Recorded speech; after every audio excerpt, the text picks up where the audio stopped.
Amidst our snow drought, I want to go back and look at some historic New York City snowstorms, storms that have really caused an impact in how they struck New York City.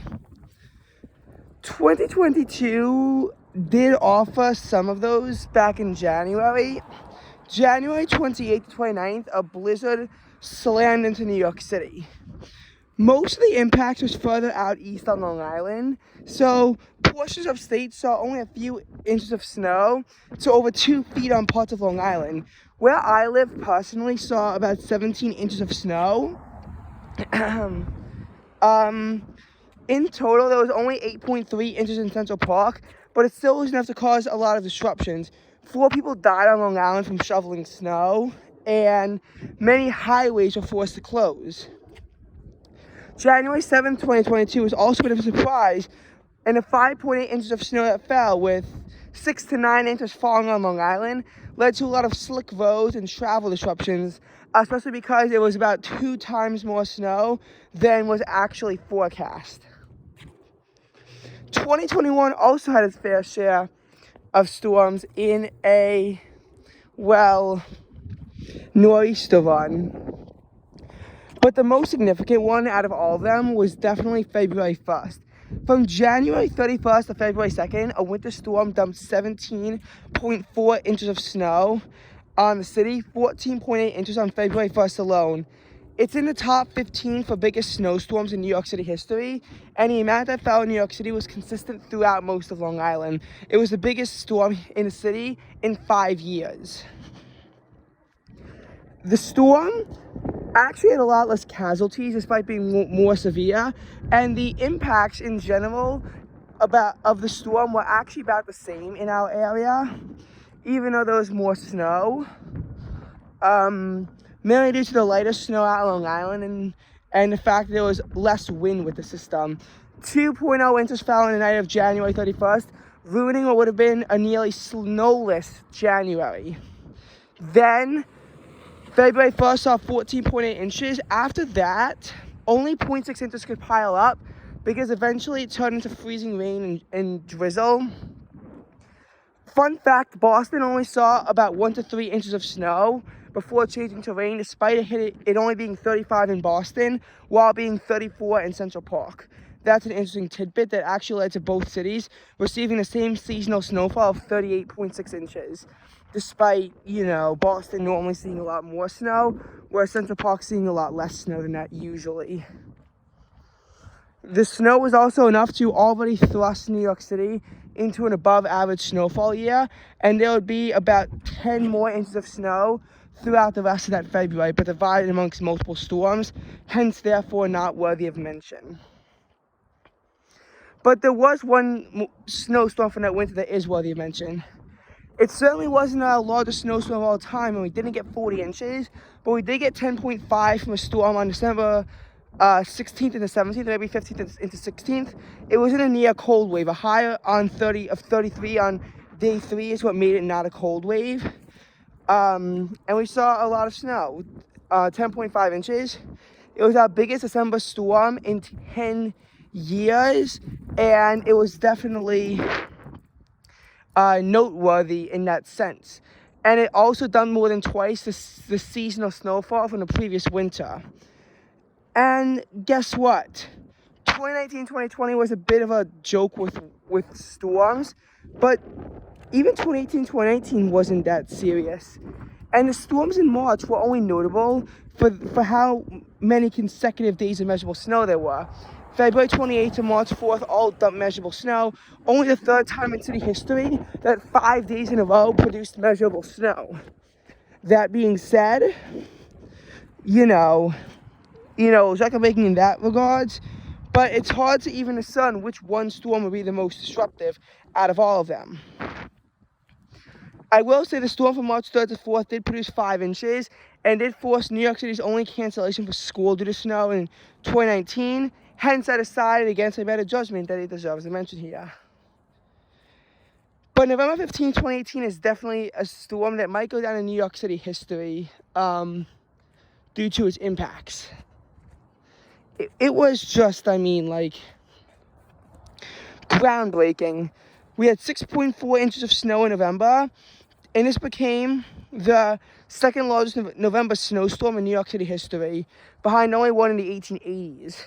It also made this already the snowiest November since 1938.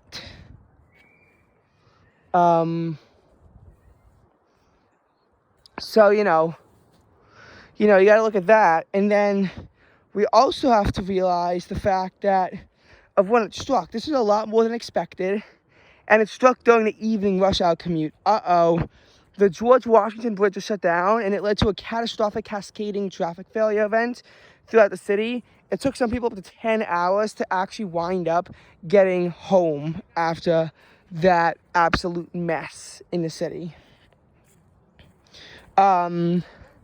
Even subways had disruptions due to the overflowing of people crowding into them. A person did die in New Jersey in a car accident. There were 555 in the state. This snowstorm made it the snowiest November on record at Kennedy Airport. The snowiest November on record, I think I said that, at Kennedy Airport.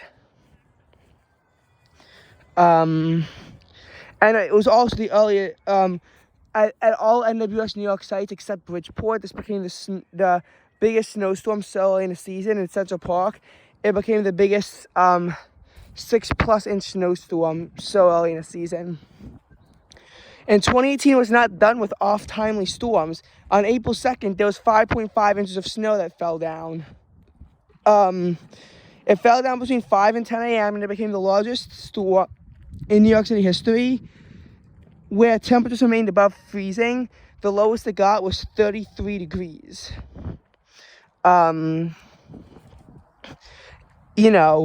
We saw significant snow fall down at 2 inches an hour, and that was really what made it able to stick despite being so warm, was the sheer rate of snow. It was a big storm, but thankfully it was during the morning commute, so a lot of people were just able to take off that day, and the snow was all gone by the afternoon, unlike on November 15th, where while the storm wasn't, while most of the snow was gone by November 16th, as the rain washed most of it away and temperatures rose to the 40s, snow was still on the ground until November 17th.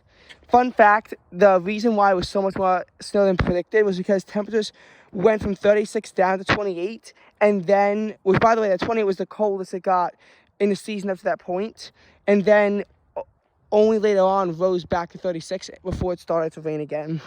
It also led to record lows in places like Messina and Maine. That the nightmare of November 15th could have been prevented. And if you thought April 2nd was already enough for late season snow mention, March 21st to 22nd dumped 8.4 inches of snow, one of the biggest spring snowstorms in New York City. It was after the equinox, and yet Mother Nature did not care and still dumped snow on us, causing a lot of disruptions on nor'easter number 4. March 7th was also notable due to the thunder snow it dropped, and while only 3.2 inches of snow was dumped on Central Park, places just to the north and west of the city received upwards of 2 feet, and that was mainly due to snowfall ratios. This was about the heaviest snow New York City had ever seen, and that's why a lot of power lines were brought down. January 4th also saw a blizzard of nearly 10 inches in New York City, but upwards of 1.5 feet on Long Island. It was during a cold wave, so the snow would start sticking absolutely immediately. Temps actually did rise to the upper 20s, so it was about the warmest it got during a cold wave was in this brief clip of snow, but it was still pretty damn ugly.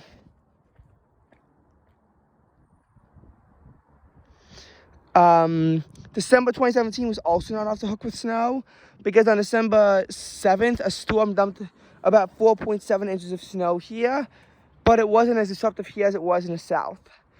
Also, despite 8 to 9 inches of snow falling during a Buffalo Bills game, that game was not postponed.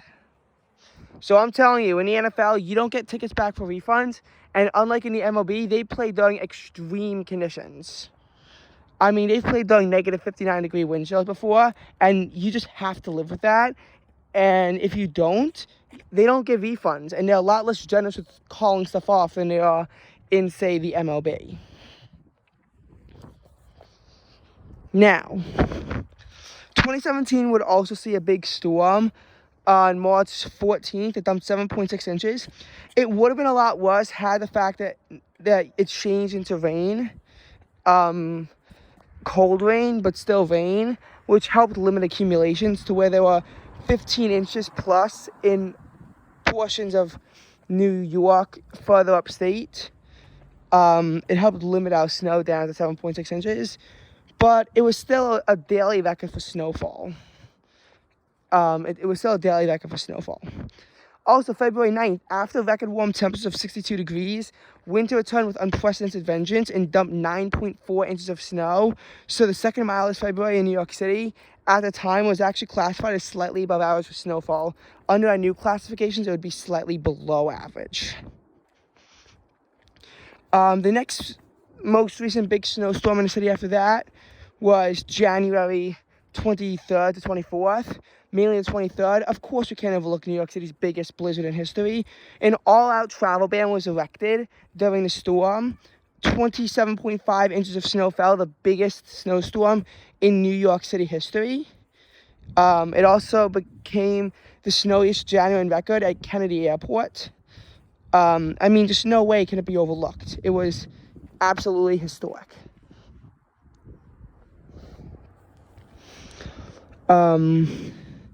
There was also a bunch of snow in New York City in March 2015, enough to make it the 7th snowiest March on record with 18.6 inches of snow.